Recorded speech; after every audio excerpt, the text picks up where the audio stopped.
Lundi 18 juin, bonjour à toutes et à tous, bienvenue sur Grand Littoral TV pour cette nouvelle édition du journal de la rédaction, l'actualité locale près de chez vous en images en 8 minutes.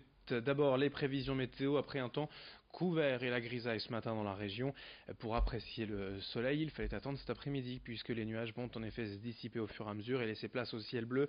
Malgré parfois certains voiles nuageux, les températures elles sont à peine de saison avec 15 degrés seulement à Boulogne-au-Touquet, 17 à Calais, Saint-Omer, 18 à Dunkerque. Les prévisions météo complètes bien sûr après ce journal. On démarre dans cette édition avec la nouvelle journée de grève à la SNCF aujourd'hui, mais des prévisions de trafic plutôt au calme. Un TER sur 3 en circulation, en revanche pas de difficulté ou presque sur le réseau TGV Nord, 9 trains sur 10 pour ce qui est des TGV.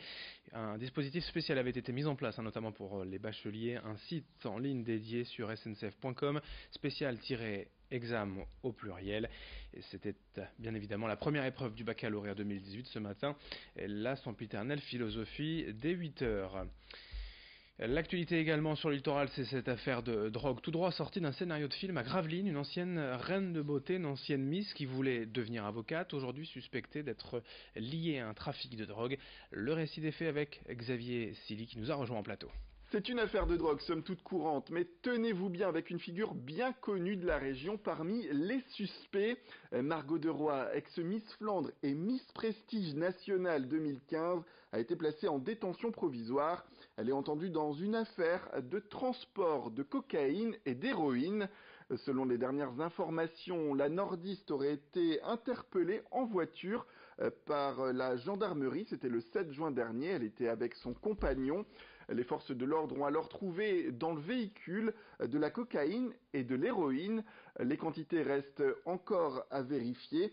Toujours est-il que le couple aurait écoulé de la marchandise dans de nombreux départements.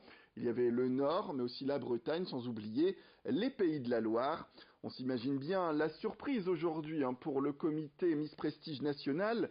Geneviève de Fontenay, la présidente d'honneur, a annoncé d'ailleurs son souhait désormais de voir Margot Deroy être destituée de son titre.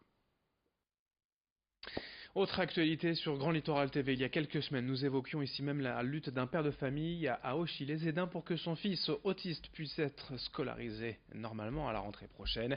Frédéric Grard avait publié une vidéo sur internet où il laissait éclater sa colère, il évoquait sa détresse. Il a même fait 1300 km à vélo tandem avec son fils à travers la France pour évoquer ce combat, finalement relayé dans les médias et qui a trouvé son épilogue cette semaine puisque le rectorat a fini par proposer deux solutions à la famille, laquelle a choisi de scolariser l'enfant de 11 ans au collège même de leur commune à Auchy-les-Aidins avec une auxiliaire de vie à ses côtés. Un dénouement heureux donc pour ce garçon et ses parents, même si cela montre aussi toutes les difficultés aujourd'hui pour scolariser les enfants autistes. Seuls 30% d'entre eux sont scolarisés. Explication de ce père persévérant au micro de Louis Caillé.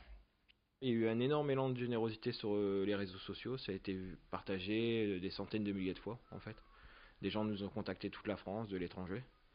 Et Mathieu Demonchot, l'attaché parlementaire de M. Fasquelle, s'est démuni s'est démené pour trouver une solution, a contacté le rectorat et on a obtenu un rendez-vous une semaine après.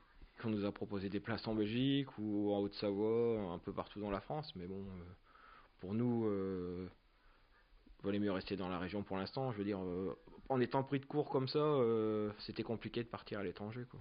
S'il aurait fallu, on vendait tout, on quittait le travail et puis on partait, il n'y a pas de souci, quoi. Bah, nous, on se mobilise, on dénonce. En fait, c'est pour ça que récemment, on a traversé toute la France en tandem pour dénoncer le manque de prise en charge, pour raconter aux gens notre histoire, l'histoire d'autres parents aussi, comme quoi on est en 2018 et puis on a un gros retard en France. Au Québec, il y a 40 ans de différence. Là-bas, c'est 100% des enfants qui sont scolarisés. Je veux dire, c'est dramatique. C'est eux qui s'adaptent. C'est pas nous toujours obligés de galérer, de déménager, faire former les enseignants, tout ça. Les enseignants, ils sont démunis aussi. Je veux dire, faut que ça marche dans les deux sens et il faut qu'on travaille en équipe.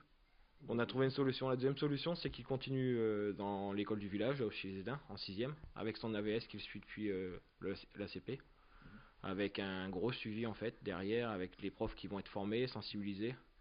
Il y a sa place au CESAD aussi, ça fait 2 ans qu'on attend une place au CESAD. Et ensuite, il va y avoir du matériel adapté, avec des applications adaptées à lui, comme je vous dis, un gros suivi derrière, et puis on est là pour travailler en équipe, pour que ça se passe bien, et puis Dans cette édition et également toute autre chose. Dans ce journal, ce samedi à Saint-Omer avait lieu la première édition du Géotour du pays de Saint-Omer, le seul en France. C'est l'entreprise américaine Geocaching qui l'organisait. C'est une chasse au trésor géante. Les participants, en fait, devaient via une application mobile trouver quelques objets cachés sur l'ensemble du territoire de l'agglomération. 80 objets dissimulés sur 33 communes de la Capso et du pays de l'Imbre. L'idée était bien de partir à la découverte du territoire d'une manière différente. Il fallait donc de bonnes chaussures, de la curiosité et un téléphone. L'événement était organisé conjointement par l'Office de tourisme du pays de Saint-Omer en partenariat avec cette entreprise américaine. Une quarantaine de participants et les explications au micro de Corentin Escalier. Eh ben, on regarde un peu où se trouvent les caches et selon l'endroit, la densité entre autres des caches, on va choisir.